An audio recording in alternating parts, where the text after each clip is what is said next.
கள்ளம் கபடம் இல்லாத வெள்ளை மனசுக்கு சொந்தக்காரர்களாக வலம் வரக்கூடிய மகர ராசிக்கு. உங்கள பொறுத்தவரைக்கும் ஃபர்ஸ்ட் உங்கள பத்தி நீங்க தெளிவா தெரிஞ்சுக்கோங்க. உங்களால மத்தவங்களுக்கு கெட்டது நெனைக்க முடியாது. அதே மாதிரி பொய் சொல்லவும் தெரியாது. சூதுவாது தெரியாதனாலேயே நெறைய இடங்கள்ல இருக்கிறத இருக்கிறபடியே பேசுறதுனால மத்தவங்களுக்கு சாதகமா போயிடுது. உங்களுக்கு பாதகமா போயிடுது. தனக்கு கஷ்டம் வந்தாலும் சரிங்க. இவங்க எப்படி தெரியுமா? தன்னுடைய வேலையே கெட்டாலும் சரி, மத்தவங்களுக்கு உதவின்னு வந்துட்டா அத செஞ்சு முடிக்கிற வரைக்கும் இவங்களுக்கு மனசு ஆறவே ஆறாது. இதனால இவங்க எவ்வளவு இழக்குறாங்க, எவ்வளவு இவங்களுக்கு பாதிப்பு அடையுங்கிறதெல்லாம் இவங்களுக்கு தெரியறதில்ல. மெனக்கெட்டு போய் செஞ்சு குடுத்துட்டு வருவாங்க. பேரு என்ன தெரியுமா வரும்? ஆ அவன் என்ன செஞ்சு குடுத்தா? அவன் என்ன பண்ணான்? கடைசியில இப்படிதான் நிக்கும். கடைசியா பார்க்கிறப்போ உங்களுக்கு கண்ணீரும், கஷ்டம் மட்டும் தான் மிச்சமா நிக்கும். அப்ப யோசிப்பீங்க. நம்ம என்ன நெனச்சு பண்ணோம்? நம்ம நல்லது தானே பண்ணோம். நம்ம கிட்ட உதவி வாங்கிட்டு ஏன் நம்மள இவ்ளோ கஷ்டப்படுத்துறாங்க? ரொம்ப தூக்கி எறிஞ்சு பேசுறாங்க. நம்மள ஒதுக்கி வச்சு பேசுறாங்க. என்ன பேச்சுக்கு மகரம் என்ன தெரியுமா பண்ணும்? பட்டுப்படான்னு பேசுவாங்க. ஆனா, ஒண்ணுமே இருக்காது மனசுல. மத்தவங்கள மாரி சூதுவாது வச்சுக்கிட்டு வேல பார்க்கறதெல்லாம் இவங்களுக்கு சுத்தமா வராது. அதாவது கெட்டாலும் மேன்மக்கள், மேன்மக்கள் தான்னு சொல்லக்கூடிய அளவுக்கு தன்னுடைய குணத்துல எவ்வளவு கஷ்டம் வந்தாலும் மாறாதவங்க. தங்கமான மனசு கொண்டவங்க. இவங்கள பொறுத்தவரைக்கும் இவங்க ஏழையாவே இருந்தாலும் சரி, இல்ல பணக்காரராவே இருந்தாலும் சரி, பணக்காரங்கள பார்த்து வியக்க மாட்டாங்க. இவங்க பணக்காரரா இருக்கிறப்ப ஏழைய பார்த்து ஏளனமா பேச மாட்டாங்க. முடிஞ்ச அளவுக்கு தாங்கிட்டே இருக்கக்கூடியத மத்தவங்களுக்கு உதவிகரமா வாழ்ந்துட்டு போணும்னு நினைக்கக்கூடியவங்க. உங்கள பொறுத்தவரைக்கும் இத்தனை நாட்கள் கஷ்டகாலமா இருந்திருக்கலாம். வருஷத்துடைய கடைசி மாதத்துல நிக்கிறோம். இனி வரக்கூடிய காலகட்டம் எப்படி இருக்கும் அப்படிங்கிறத கடவுள் மேல பாரத்த போட்டு வாழ்ந்துட்டு போவோம்டா. அப்படிங்கிற மாரி தான் நினைச்சிட்டு இருக்கீங்க. ஆனா, சில கிரகங்களுடைய அமைப்பின் காரணம் முக்கியமா 3 கிரகங்களுடைய சாதகமான அமைப்பு உங்களுக்கு கோடீஸ்வர யோகத்த கொண்டு வந்திருக்கு. அதிர வைக்கிறாரு கேது பகவான். இனி ஜாக்பாட் காலம் ஆரம்பங்க. கோடீஸ்வரர் ஆகிறது உறுதி. அது எப்படி என்ன? தெளிவா பார்க்கலாமா? மகர ராசிய பொறுத்தவரைக்கும் சனீஸ்வர பகவானை ராசி அதிபதியாக கொண்டவங்க. இதன் காரணமா உங்களுடைய பேச்சு அப்படிங்கிறது ரொம்ப வீரியமா வரும். உண்மை மட்டும் தான் பேசுவீங்க. உங்களோட செயல்பாடுகளும் வெளிப்பட தன்மையா இருக்கும். அதனால பல இடங்கள்ல சமத்தியா தோல்விய சந்திச்சிருப்பீங்க. அடி மேல அடி வாங்கியிருப்பீங்க. எங்கருந்து அடிக்கிறாங்க, எப்படி அடிக்கிறாங்கன்னே தெரியாது. ஏன்டா உண்மையா இருக்கிறது தப்பாடா அப்படிங்கிற மாரி. ஆனா இடம், பொருள், ஏவல் அப்படின்னு ஒண்ணு இருக்கு இல்லையா? இந்த கலிகாலத்துல போய் நம்ம உண்மையா இருந்தோம்னாக்க பொழைக்க முடியுமா? ஒண்ணும் இல்ல. இப்ப உங்ககிட்ட ஒரு 10 சவரன் நகை இருக்கு. நான்ல வெளிப்படைத்தன்மையா தான் இருப்பேன்னு சொல்லிட்டு பர்ஸ்ல வைக்கிறது. மத்தவங்களுக்கு பார்க்குற மாதிரி நம்ம போட்டுக்கிறது. அப்புறம் மத்தவங்க பக்கம் இருக்கிறவங்க நல்லவனா, கெட்டவனா எதையும் பார்க்காம அப்படியே நம்ம இருந்தோம் அப்படின்னா, அதுக்கு பாதுகாப்பு இருக்கா? போர்ல இழப்பு ஏற்பட்டுரும் இல்லையா? சோ இதெல்லாம் இடம், பொருள், ஏவல் அறிந்து செயல்படணும். மகர ராசிய பொறுத்தவரைக்கும் அது கொஞ்சம் தெரியாம இருக்கீங்க. இப்ப தெரிஞ்சுக்கோங்க. என்னதான் உங்களுக்கு எல்லாமே சாதகமா இருந்தாலும், ஒரு சில இடங்கள்ல நீங்க கொஞ்சம் உஷாரா தான் இருந்தாகணும். அது எப்படிங்கிறத பார்க்கலாங்க. மகர ராசி. உத்திராடம் நட்சத்திரம் 2ஆம் பாதம், 3ஆம் பாதம், 4ஆம் பாதம், திருவோணம் நட்சத்திரம், அவிட்டம் நட்சத்திரம் இருக்கக்கூடிய 1ஆம் பாதம், 2ஆம் பாதம். உங்கள பொறுத்தவரைக்கும் தன, வாக்கு, குடும்பஸ்தானத்துல சனி பகவான் இருக்காரு. உங்களுடைய அதிபதி. அடுத்து தைரிய, வீரிய ஸ்தானத்துல ராகு பகவான் இருக்காரு. பஞ்சமஸ்தானத்துல குரு பகவான் வக்ரகதியில இருக்காரு. உங்களுடைய ராசிக்கு அதிபதியும் குரு பகவானும் உங்களுக்கு சாதகங்க. அடுத்த கலத்திரஸ்தானத்துல செவ்வாய் பகவானும், பாக்கியஸ்தானத்துல கேது பகவானும் இவரு உங்களுக்கு சாதகம். லாபஸ்தானத்துல சூரிய பகவானும், புதன் பகவானும் வக்ரகதியில இருக்காங்க. சோ இந்த 2 கிரகங்களுடைய கூட்டணியும் உங்களுக்கு சாதகம் தான். அடுத்த அயன சயன போகஸ்தானத்துல சுக்கிர பகவானும் அமர்ந்திருக்காரு. கிரக நிலைகளை தொடர்ந்து கிரக மாற்றம்னு பார்த்தோம்னாக்க சுக்கிர பகவான் அயன சயன போகஸ்தானத்துல இருந்து உங்களோட ராசிக்கு மாறிட்டார். இதனால பலன்கள் அப்படிங்கிறது எத செஞ்சாலும் சரி யோசிச்சு செய்யணும். ஆனா நீங்க செய்யறது எல்லாமே உங்களுக்கு நன்மை கொடுக்கும். ஆனா நீங்க யோசிச்சு திட்டமிட்டு செயல்படுறது தான் அந்த செயல்பாடுடைய பலன் அப்படிங்கிறது உடனடியா கிடைக்கிறதா இல்ல தாமதம் ஆகுறதாங்கிறத முடிவு பண்ணும். அதே மாதிரி யார்கிட்டயும் கோபமா பேசுறத தவிர்த்தணும். நிதானமா பேசி பழகணும். காரிய வெற்றிக்கு இதுதான் உதவும். என்னதான் இங்க உண்மையா இருந்தாலும் படபடான்னு பேசுறது செட் ஆகாதுங்க. அது உங்களுக்கும் நல்லதில்ல, மத்தவங்களுக்கும் நல்லதில்ல. அடுத்ததா ராசியில சஞ்சரிக்கூடிய செவ்வாயினால எந்த ஒரு விஷயத்த நீங்க செய்தாலும் சரிங்க, எச்சரிக்கையாக செய்வது ரொம்ப அவசியம். குறிப்பா நிலம் சம்பந்தப்பட்ட விஷயங்கள், சொத்து சம்பந்தப்பட்ட விஷயங்கள பார்த்து சூதானமா செய்யுங்க. சொத்துக்கள வாங்குறதா இருந்தாலும் சரி, விக்கிறதா இருந்தாலும் சரி. டாக்குமெண்ட்ஸ் நல்லா படிச்சு பார்த்துக்கோங்க. அடுத்ததா குற்றச்சாட்டு அப்படிங்கிறது உங்க மேல மானாவாரியா வச்சிருப்பாங்க. சில நேரங்கள்ல வந்துட்டு உங்களால அத நிரூபிக்க முடியாம கூட போயிருக்கும். அது வந்து மத்தவங்களுக்கு சாதகமா கூட போயிருக்கும். ஆனா அந்த குற்றச்சாட்டுல இருந்து கூட இப்ப நீங்க வெளிவர முடியும்.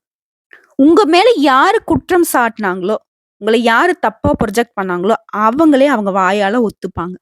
உங்க மேல இருந்த அந்த குற்றம் அப்படிங்கிறது நீக்கப்படும். குடும்பத்த பொறுத்தவரைக்கும் சந்தோஷம் நிலைக்கும்.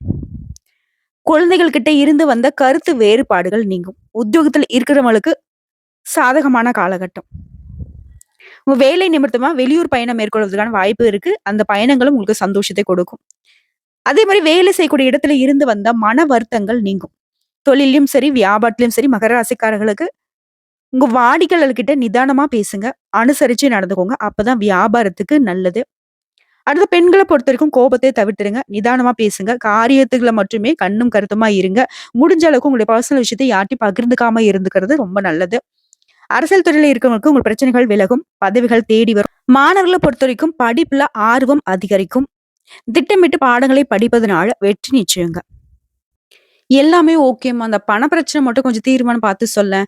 ரொம்ப வந்துட்டு பணத்தால நெருக்கடியில நிக்கிறோம் அப்படின்னு சொல்றவங்களுக்கு, உங்களுடைய பொருளாதார நிலை வந்து திருப்திகரமா இருக்குங்க. உங்களுக்கு தேவையான பணம் கையில இருக்கும். பணம் அப்படிங்கிறது பல விதைகள்ல வந்து சேரும்.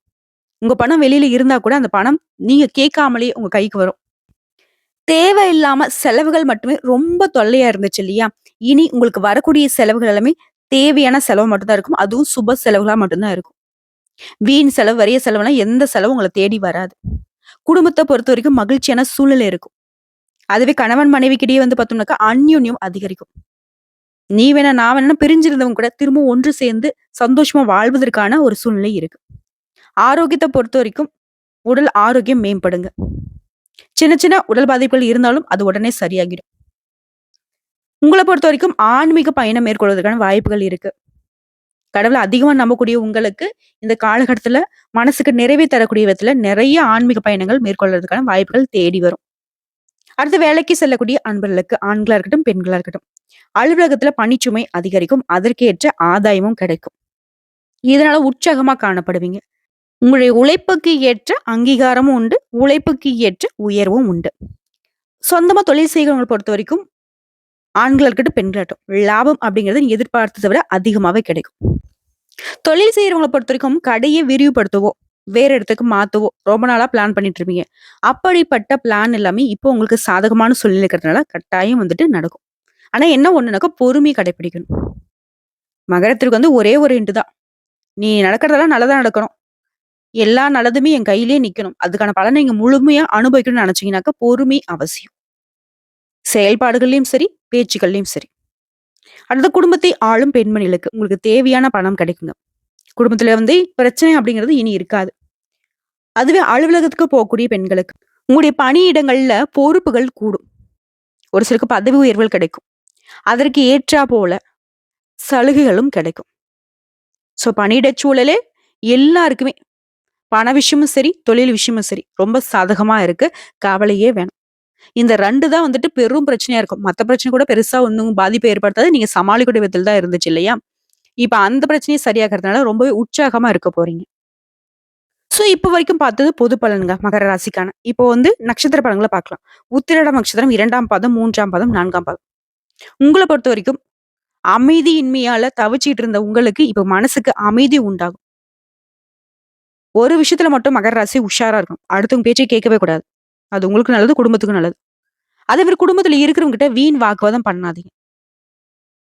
கணவன் மனைவிக்கிடையே ஒருத்தருக்கு ஒருத்தர் விட்டு குடுத்து அனுசரிச்சு நடந்துக்கிறது ரொம்ப நல்லது.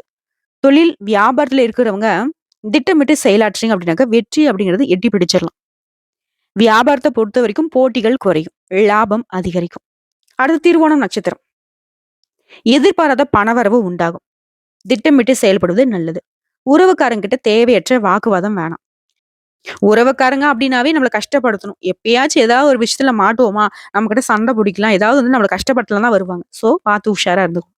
அதுமாரி வண்டி வாகனங்களுக்காக கொஞ்சம் செலவு செய்யறதுக்கான வாய்ப்புகள் இருக்கு. பட் வாகனத்த சீர் செஞ்சு வச்சுக்கோங்க.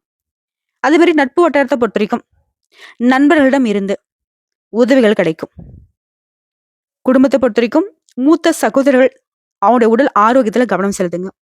மாணவர்களை பொறுத்தவரைக்கும் கல்வியில பொறுப்புகள் சேரும். கல்வியில நாட்டம் அதிகரிக்கும். கவனமா படிச்சீங்க அப்படின்னாக்க வெற்றி நிச்சயம். குறிப்பா இந்த நட்சத்திரத்தை சேர்ந்தவங்களுக்கு பொருளாதார நெருக்கடிகள் நீங்குதுங்க. பொருளாதார நிலை உயர்வுக்கு வருது. அடுத்து அவிட்டம் நட்சத்திரம் 1ஆம் பாதம், 2ஆம் பாதம். உங்களுடைய பணிச்சுமை அப்படிங்கிறது இப்போ வந்து குறைய போகுது. உத்தியோகத்துல இருக்கிறவங்களுக்கு வேலை பார்க்கக்கூடிய இடத்துல பழக்கவழக்கம் அப்படிங்கிறது கவனமா இருக்கணுங்க. நீங்க உண்டு, உங்க வேலை உண்டு. மத்தவங்க கிட்ட வீண் பேச்சு இருக்கவே கூடாது. அதே மாரி பேச்ச பொறுத்தவரைக்கும் நிறுத்தி நிதானமா பேசுங்க. என்ன பேசுறோங்கிறத முன்னாடி யோசிச்சு பேசுங்க. இதுதான் உங்க காரியங்களை வெற்றி அடைய வைக்கும். அதே மாரி சரியான நேரத்துல உறக்கம் வேணும். நேர நேரத்துக்கு உணவு எடுத்துக்கோங்க. ஆரோக்கியத்துல அக்கறை காட்டுங்க. குடும்பத்த பொறுத்தும் கணவன் மனைவிக்கிடையே இருந்து வந்த மனக்கசப்புகள் நீங்கி அந்யோன்யம் அதிகரிக்கும். மேலும் இந்த நட்சத்திரத்தை சேர்ந்தவங்களுக்கு இந்த காலகட்டத்துல உங்களுக்கு தேவையான பணம் தேடிக்கிட்டு வருங்க. இப்போ பொதுவான பரிகாரம் பார்த்தோம்னாக்க, உங்களுக்கு ஒவ்வொரு சனிக்கிழமையும் சனீஸ்வர பகவானுக்கு நல்லெண்ணெய் தீபம் ஏற்றி வழிபாடு செய்யணும். ஏன்னா உங்களுடைய ராசிக்கு அதிபதியுடைய பலம் தான் உங்களுக்கு பலம். சோ அவர் வழிபாடு செய்வதன் காரணமா அவருடைய இடத்த வந்துட்டு இங்க பலப்படுத்த முடியும். சோ சனீஸ்வர பகவானுடைய இந்த வழிபாடுங்கிறது உங்களுக்கு எல்லா காரியங்கள்லயும் வெற்றியை கொடுக்கும். உடல் ஆரோக்கியம் மேம்பாடு அடையுங்க. ஆகமத்துல மகர ராசிக்கு இத்தனை நாளா இருந்த கஷ்டங்கள் இனி இருக்காதுங்கிறது இந்த வீடியோ பதிவு மூலியமா உணர்ந்திருப்பீங்க. நல்லதே நடக்கும். இந்த வீடியோ பதிவு உங்களுக்கு பிடிச்சிருந்தா வீடியோக்கு லைக் பண்ணுங்க. நம்ம சேனல் சப்ஸ்கிரைப் பண்ணுங்க. மேலும் பிடிச்சிருக்க ஃப்ரெண்ட்ஸ் அண்ட் ஃபேமிலிக்கு ஷேர் பண்ணுங்க. நன்றி, வணக்கம். வாழ்க வளமோடு, நலமோடு. ஓம் சனீஸ்வர பகவானே போற்றி போற்றி.